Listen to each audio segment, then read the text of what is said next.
It is the world's fastest growing faith. One of every 4 people on earth finds spiritual peace in the words of the Quran. Nearly 1,400 years ago, the angel Gabriel came to Muhammad with revelations that he was to deliver to all of mankind. He spent the rest of his life communicating God's message and setting an example for how each human being should live. Today, many Americans associate Islam with images of violence and hatred. But such scenes are the work of a few suicidal fanatics. Their actions directly contradict the teachings of Muhammad and cloud the memory of a man who long ago brought a new message of hope and serenity. It is not possible to conclude that the Prophet is a man of hate. The Prophet of Islam is without doubt the most misunderstood major aspect of the Islamic religion.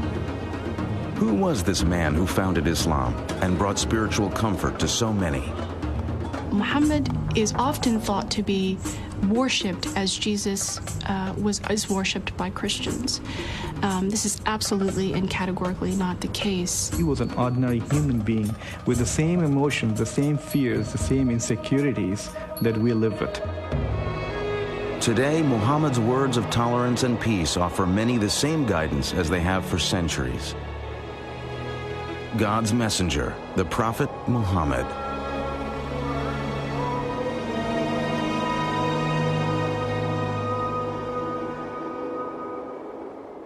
Out of respect for the beliefs and practices of Muslims, no image of the Prophet Muhammad or his immediate family will be shown in this biography.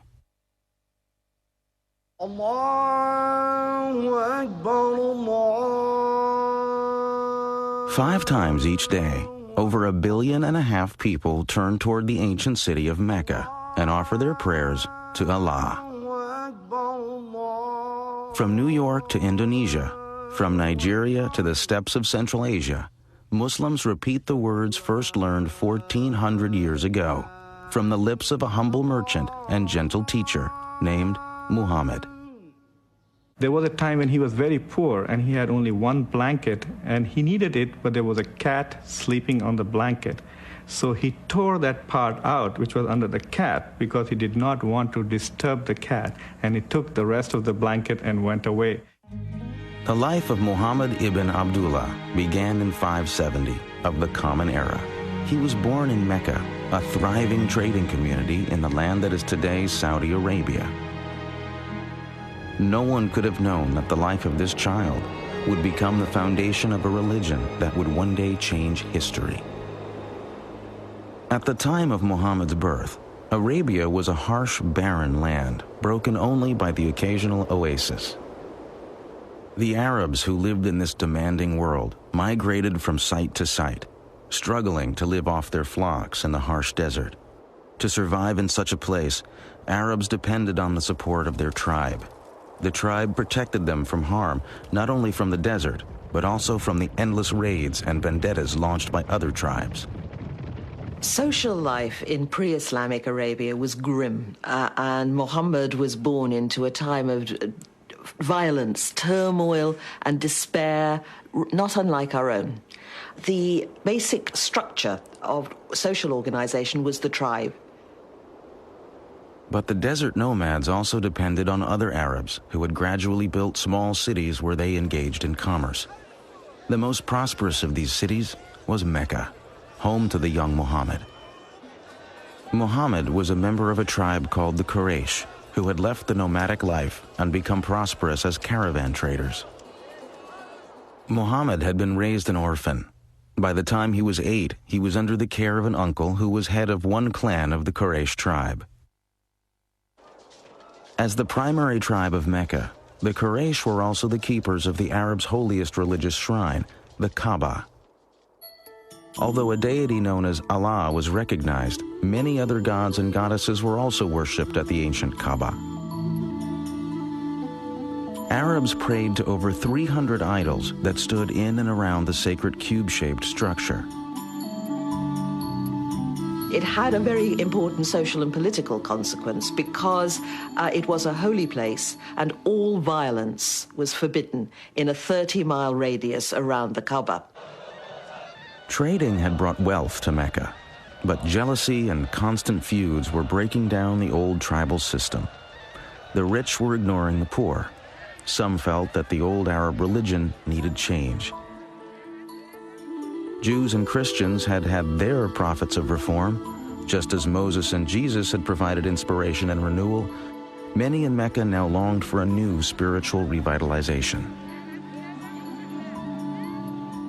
Muhammad had become a caravan manager in his native city, leading trading trips as far away as the land that is today Syria. But he was also aware that the old values of charity and community were breaking down in Mecca. Muhammad was deeply respectful of the religion of his ancestors. He was a frequent visitor to the Kaaba and attempted to lead a life of fairness and respect for all. We don't have lots and lots of information about the Prophet Muhammad before he was called to be a prophet, but that information which the tradition has passed down indicates somebody who was, on the one hand, very good at what he did, a caravan manager. His nickname, among other things, was Al-Amin, the trustworthy person. He was very soon known as the righteous one because he was known for being a fair kind of man, a man who was concerned with social issues. As well as somebody who was efficient. He was seen as somebody who had strong leadership qualities. He was good-looking. He had a piercing eyes that seemed to go into people's souls, a smile. He sometimes looked sad, and a very sort of distinctive way of walking. In the year 595, Muhammad was hired by a wealthy woman of Mecca named Khadijah to organize and guide a caravan for her. He accepted and returned with a handsome profit. The trip would begin a new life for Muhammad and Khadijah. He was an international business executive whose boss was a woman, and he was obviously very eligible, and she proposed to him directly. Khadija, in many ways, is an interesting historical figure. She's a self-made woman who decided to propose to Muhammad, who was not a prophet at that time. He was, reports say, 15 years her junior. They apparently had a very loving relationship. Muhammad and Khadijah had 5 daughters. Muhammad was an adoring father, and throughout his life displayed affection for all children. Although the clan headed by his uncle had little prestige among the Quraysh, Muhammad's reputation in Mecca continued to grow. He was known for his kindness to slaves, his charity to the poor, and his fairness in dealing with all. Each year during Ramadan, the 9th month of the lunar year, Muhammad sought out the mountains surrounding Mecca as a place where he could refresh himself in solitude and prayer. In the year 610, at the age of 40, the humble business manager and family man took himself on one of these retreats to a mountain cave.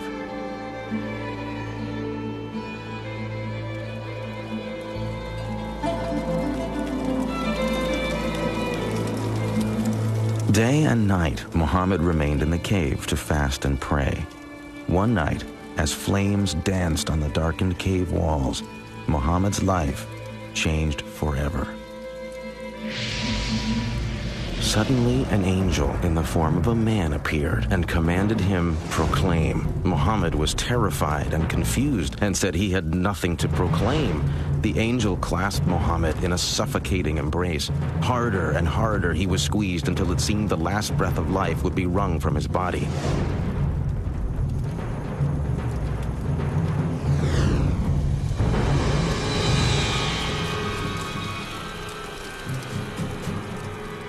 Proclaim in the name of thy Lord who created man from a clot of blood.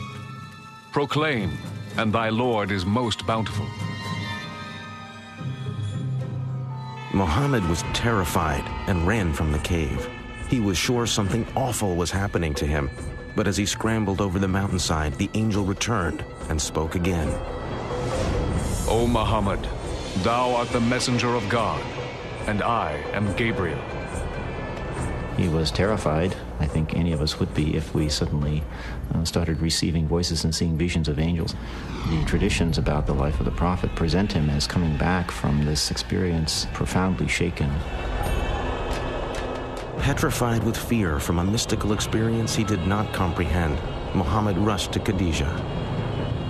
And she held him in her arms and said, you know, my dear, you know, these things are from God. And it was she who convinced him that these were not delusions. But in his fear, Muhammad did not fully understand the frightening events that had happened to him. He could not know that the angel Gabriel would return again and again to deliver the words of God, and that the words that would eventually pour from Muhammad's lips would forever alter the future of his people and the world.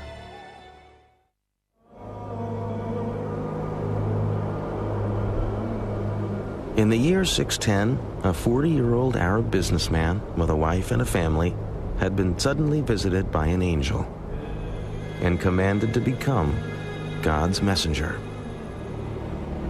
Slowly, Muhammad ibn Abdullah began to accept that God wished him to speak to his people as Moses and Christ had carried God's word in another time. Several revelations followed the first, but Muhammad was confused and struggled to understand precisely what message God wanted him to carry. Then, suddenly, the revelations stopped. Muhammad waited in darkness. He thought perhaps God had abandoned him. Perhaps he hadn't been worthy. He did not know whether that was the end of the communication with God, and what was he supposed to do based on that limited communication. What had he done to offend heaven and the angel who had spoken to him? How could he be a messenger if he had no message? But as he sunk to the depths of despair, the silence was broken by another revelation. By the morning brightness and by the stillness of the night, thy Lord hath not forsaken thee, nor is he displeased with thee. What is to follow is better than what has preceded, and soon thou wilt be granted that which will please thee. It was now clear to Muhammad that he had not misunderstood the first revelations. He had indeed been called to tell the world there must be no other gods but the one God, Allah. As more revelations came, the words were etched into Muhammad's memory. As he recited them, they were written down and became the Quran, God's holy book.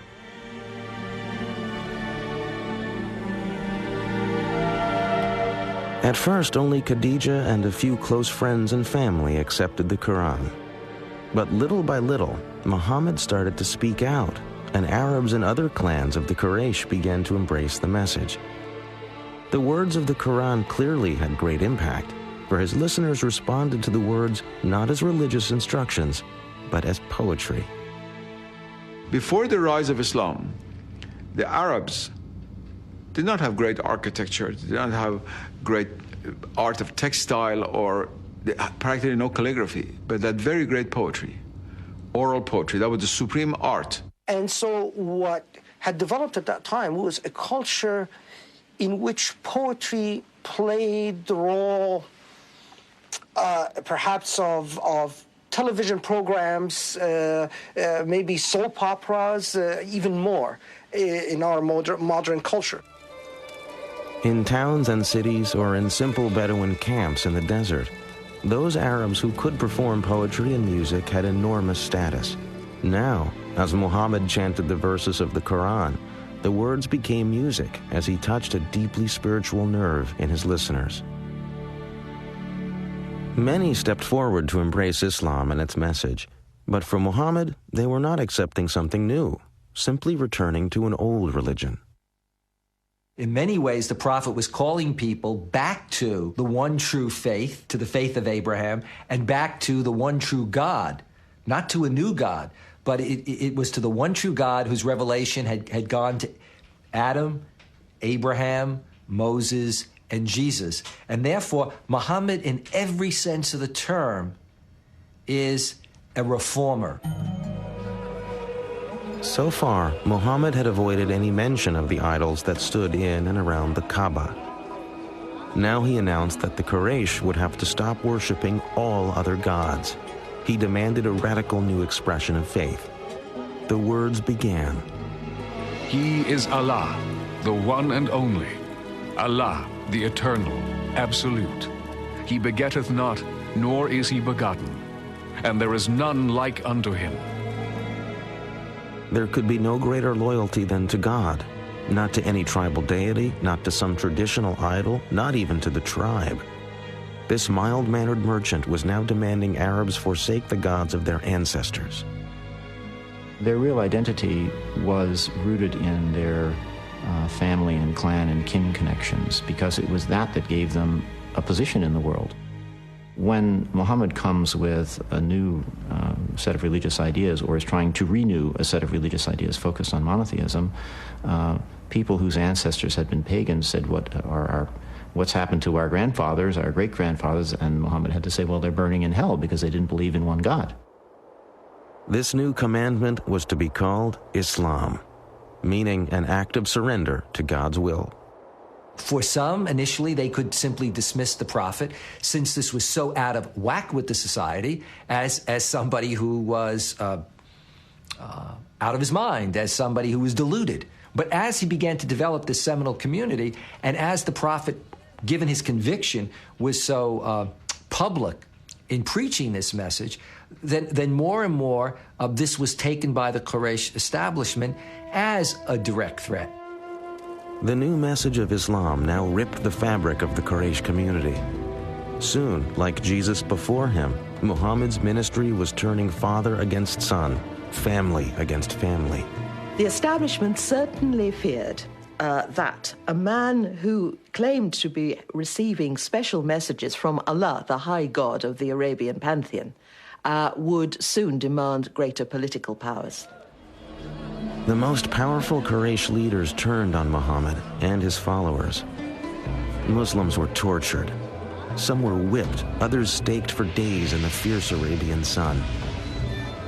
Muhammad himself endured the fury of his neighbors, who hurled dirt and insults at him in the streets. For 2 years, Quraysh leaders placed a ban on intermarriage and trade with any followers of Islam. No one was allowed to sell them food. The agony of this period increased when Khadija died in 619. When his uncle died not long after, he lost his protector, and it became clear that Muhammad's life was in real danger. His wife is dead, his uncle is dead. Although he has followers, many of them are being tortured, imprisoned, persecuted. He is powerless to help many of those that he loves, and many of those that have believed in him. It is in this devastating time, as Muhammad came to the end of his resources, that he had his greatest mystical experience. On a night in 620, Muhammad was again awakened by the angel Gabriel.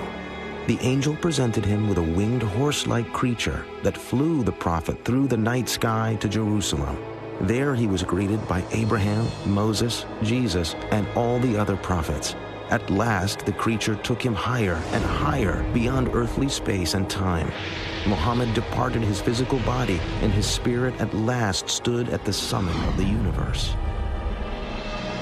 His celestial journey to Jerusalem suggested to Muhammad that he was entering into a new phase of his service to God and Islam. He now also understood that he could no longer remain in Mecca.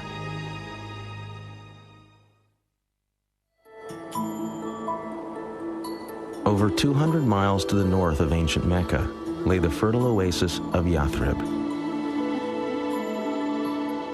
It was a lush island of green amidst harsh volcanic mountains and untillable desert soil. Its sweet water and abundant crops of grain and dates made for a comfortable life. But Yathrib was troubled. The tribes who lived in this beautiful place were locked in a deadly state of rivalry. Crammed together in this small oasis, the tribes were caught up in a continuing pattern of warfare and violence. Something was needed to break the pattern. In the same year he had made his mystical night flight to Jerusalem, Muhammad met 6 pilgrims from Yathrib, making the annual pilgrimage, or Hajj, to the Kaaba in Mecca. He told the men of his mission and recited the verses from the Quran. The men were immediately moved by Muhammad's message, but they also saw in the Prophet someone who could mediate the stalemate of violence in Yathrib. They made him an offer. The citizens of Yathrib would submit to Allah. In exchange, Muhammad would become their leader. Muhammad was invited to a community that was in many ways divided and in disarray. And they basically invited him, saying that they needed a strong leader to come in and to organize and lead that community. Muhammad saw a chance to expand Islam in Yathrib. He also saw a haven that would protect him and his followers from persecution. He urged all Muslims to pack their things and leave Mecca for a new life. It was a dangerous undertaking, but the Muslims were willing to take their chances. Muhammad and his closest disciples stayed behind until most of his followers had left Mecca. Quraysh leaders soon realized that once Muhammad left, he would be beyond their control and would become a leader of their rivals and possible enemies. The choice was made. Muhammad must die before he reached the new land. So that no one clan would have to bear responsibility, it was decided that one member of each would plunge a sword into Muhammad at the same time. The men frantically searched Mecca, but Muhammad had been warned of the threat and had made his escape. The following morning, horsemen pursued Muhammad and at last followed his trail to the entrance of a cave. Muhammad and a disciple were hiding inside. But Muslim tradition says the Quraysh assassins found a pigeon nesting at the cave's mouth and the entrance covered with a spider web. The Quraysh concluded no one could be inside. Allah had protected his prophet. The flight from Mecca in 622 is known to Muslims as the Hijrah. No event has greater importance in the culture of Islam. It became the start of the Muslim calendar. It was because it was the start of the establishment of the Muslim community. So that unlike the Gregorian calendar that starts with the birth date of Christ, the Muslim calendar, or the Islamic calendar, which is based on the lunar calendar, is one that is based on this concept of community. When Muhammad arrived in Yathrib, people rushed to meet him and all wanted the honor of having him stay in their house. Instead, Muhammad allowed his favorite camel, Qaswa, to wander unguided through the town. When at last Qaswa stopped and fell to her knees, Muhammad declared that was the spot where he would live. He ordered work to begin on a house and the first mosque. Henceforth, Yathrib would be called Medina, a name simply meaning the city. But the greatest change would be in the very nature of the community itself. Muhammad's visions brought new words to unite both his own followers from Mecca and the people of Medina. The Quran now had a new verse. Those who believed and made the hijrah, and those who gave their homes and helped, these are the protectors of one another.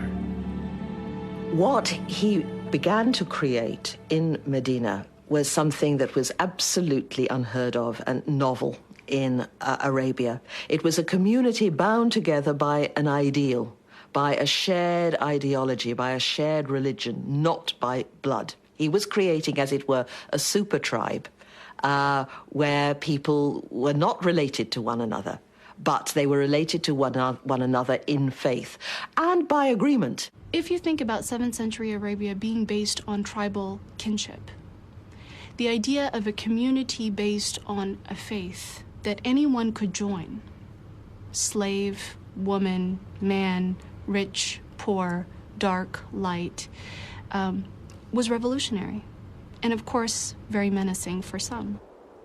To further unite the Muslim peoples, Muhammad ended his mourning for Khadijah and began to take new wives. In all, he would marry 11 women from many different tribes and clans. About 7 months after the Muslims arrived in Medina, the first mosque was completed. It contained a large courtyard for saying prayers. Several methods were considered for calling Muslims to prayer. A ram's horn, like the Jews, a bell, like the Christians. Finally, it was decided that only a human voice was needed to proclaim the call to prayer that Muhammad taught his people. A young man was selected to make the call, and for the first time, Muslims heard the words that still echo from mosques around the world, beckoning all to come to God. Allahu Akbar, Allahu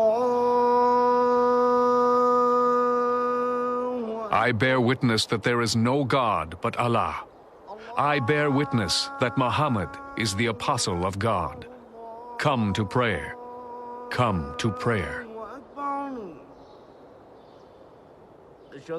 Muhammad had believed he was calling the faithful back to a religion Arabs shared with Judaism and Christianity. But following Allah's orders, the Prophet now set out to create a new identity for the Islamic community that would separate it from the older forms of monotheism. The Quran also and the Prophet believed that the revelation that had been given to Moses in what is called the Torah and the revelation to Jesus had become distorted historically, not by the prophets, but by their later communities. To dramatize the shift away from Christianity and Judaism, another order became part of the Quran. Muslims were no longer to face Jerusalem when they prayed. Forever after, God's faithful would pray facing Mecca and the Kaaba. Muhammad now had the responsibility of dealing with the mundane but important tasks of government. These roles would set him apart from the ministry of Islam's earlier prophet, Jesus Christ. There is an immense contrast between Jesus and Muhammad, largely stemming from the fact that, unlike Muhammad, Jesus was never head of state. Muhammad was now a political leader. That meant he was making decisions affecting the workforce, the economy, trade, and the safety and security of Medina. To protect the struggling young community, Muhammad knew the basic politics of Arabia would need to change, and that meant the threat of the Quraysh would have to be met. Increasingly, Muhammad would turn to a solution the world has come to fear and all too often associate with Islam. He would turn to armed conflict. Since the days in Mecca, God's revelations had called for Muslims to prepare themselves to struggle to build a moral and righteous life. The Arabic word for this moral struggle is jihad. Jihad would soon be needed if the Muslim community was to survive. For when the Prophet and his followers had left Mecca, it was clear to all that a day would come when they would have to defend their beliefs in battle. Now that day was fast approaching. Out of respect for the beliefs and practices of Muslims, no image of the Prophet Muhammad or his immediate family will be shown in this biography. Although the religious foundation of Islam included Jesus' message of peace, it had also taken on the Jewish tradition of justice.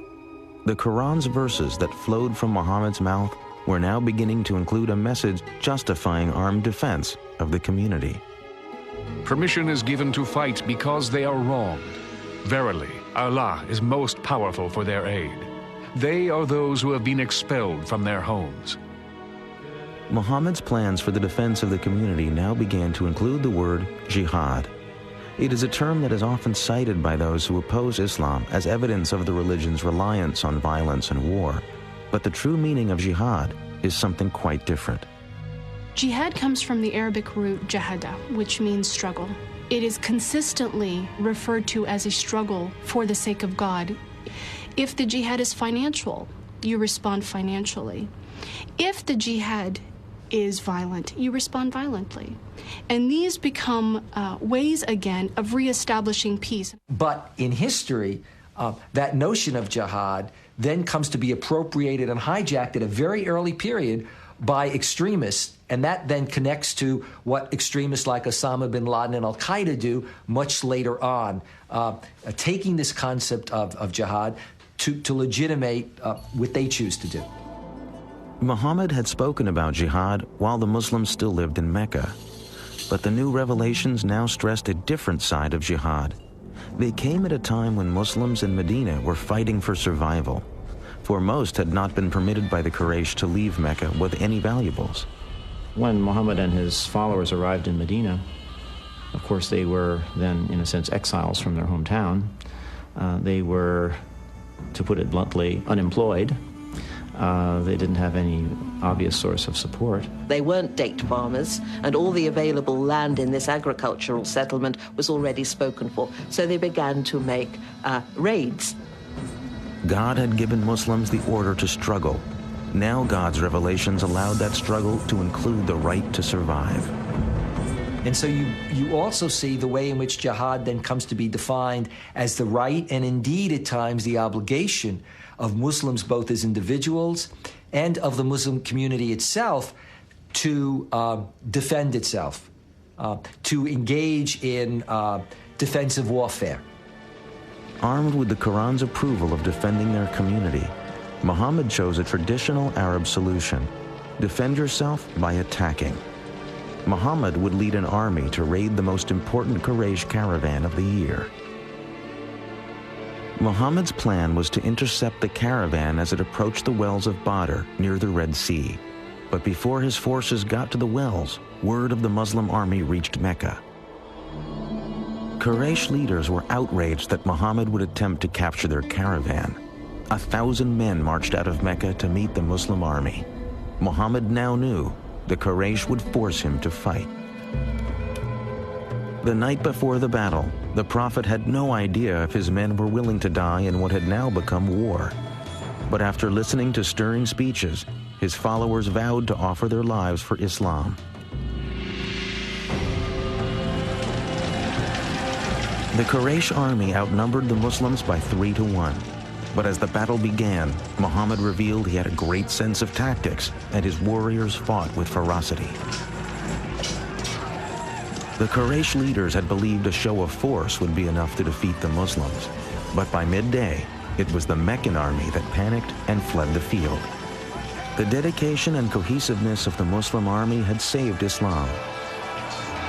Now Islam would reveal itself to be not only worthy of victory, but capable of compassion as well. After the first victory that the Muslims achieved at the Battle of Badr, the Muslims began in the usual Arab way to kill all the survivors. And Muhammad immediately had a revelation to say, no, this must stop. There must be no killing of survivors. Muhammad had set his eye on a more distant goal. The Muslim warrior's enemy of today must tomorrow become his brother in faith. Say to those who are captives in your hands, if Allah findeth any good in your hearts, He will give you something better than what has been taken from you, and He will forgive you. The victory at Badr had great consequences. After the battle, converts from all over Arabia began to flock to Medina. Like the Muslims, these converts saw the victory as a sign of God's salvation and protection, similar to God's parting of the Red Sea for the Israelites. The Battle of Badr has enormous significance to the Muslim community, and I think that was the first political act that was successful, which cemented the vision or the dream that Islam could establish a community. Islam could become a civilization. For 3 more years, the Quraysh army would try and destroy the Muslim community. They would win some battles, but always Muhammad and his followers struggled and survived as their numbers continued to grow. As the Meccan army struggled home after a final unsuccessful battle, their leader was at last forced to admit, every man of sense now knows Muhammad has not lied. Medina and the Muslim community were finally safe from attack. The Prophet was now poised for the final step in the pursuit of his destiny. That step would be his return to the holy city of Mecca.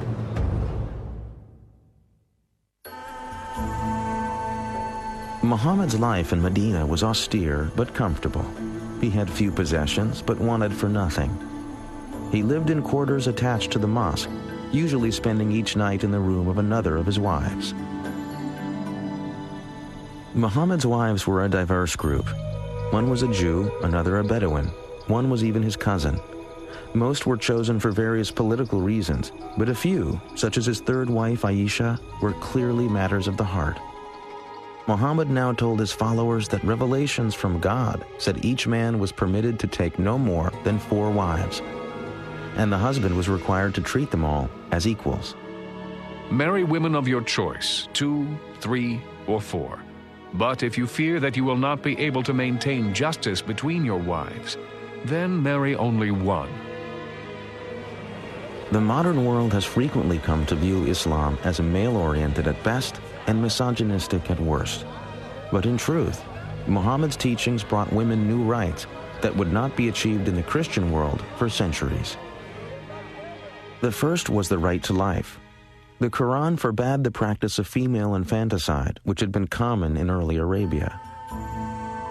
Women were also given the right to an education, to be duly educated as men were, to inherit, which meant that they could buy and sell property, which again would mean that they would have to undertake business transactions. The custom of Muslim women wearing veils is mistakenly pointed to as another indication of Islam's prejudice against women. The emancipation of women was a project that was very dear to the Prophet's heart. There is nothing in the Quran about all women having to be veiled or secluded in a separate part of the house.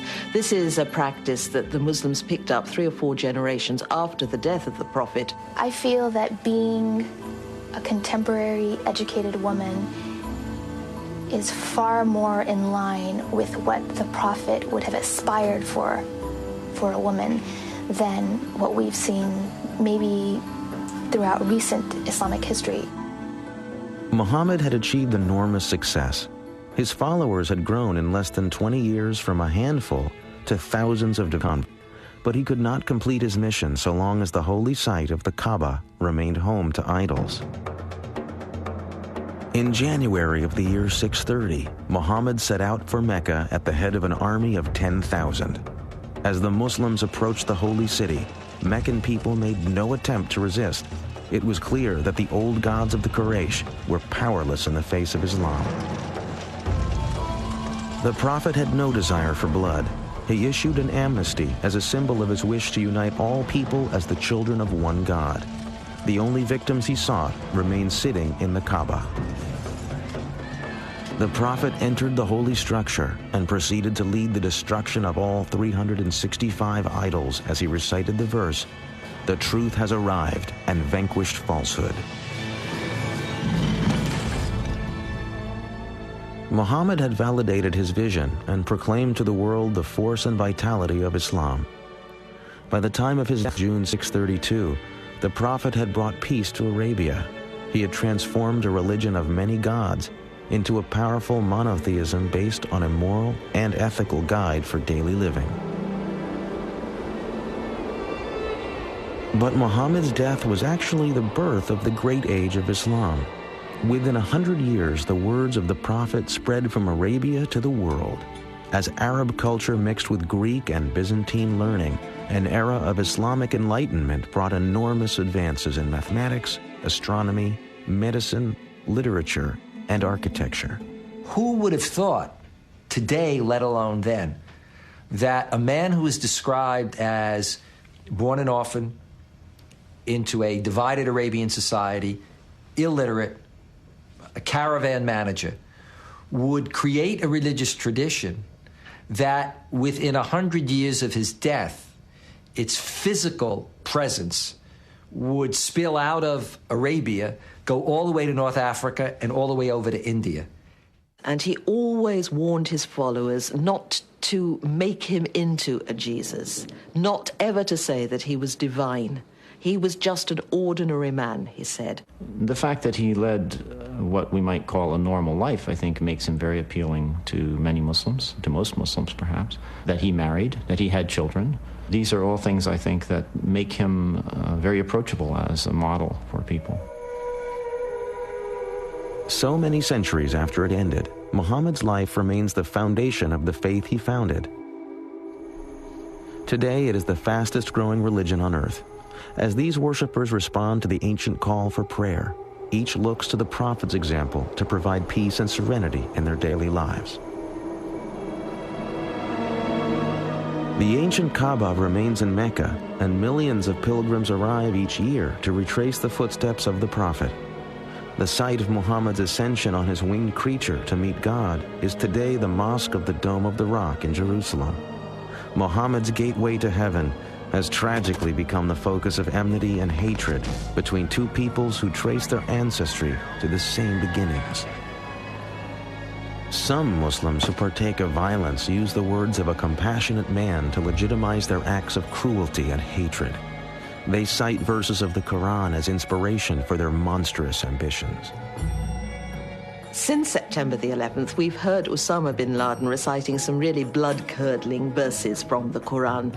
But what bin Laden fails to do is to mention or recite the verses that in every case succeed these ferocious verses, which say, "But forgiveness is better." If one wants to take one part of the story, one of the chapters, and develop a conception of the Prophet upon that single chapter, well, of course it's going to be very distorted, and the Prophet is going to be understood as a man of violence and a man of hate. When people commit violence and injustice in the name of Islam, they are committing violence and injustice against Muhammad and God. For peace to come to a troubled world, Muslim and non-Muslim alike will have to find a source of trust and acceptance of their common goals. One such source could be a better understanding of the life of Muhammad. Cleansed of the selfish motives that some terrorists wish to give them, the words of the Prophet remain to offer hope and optimism to a troubled world. Whosoever killeth a human being, it shall be as if he had killed all mankind.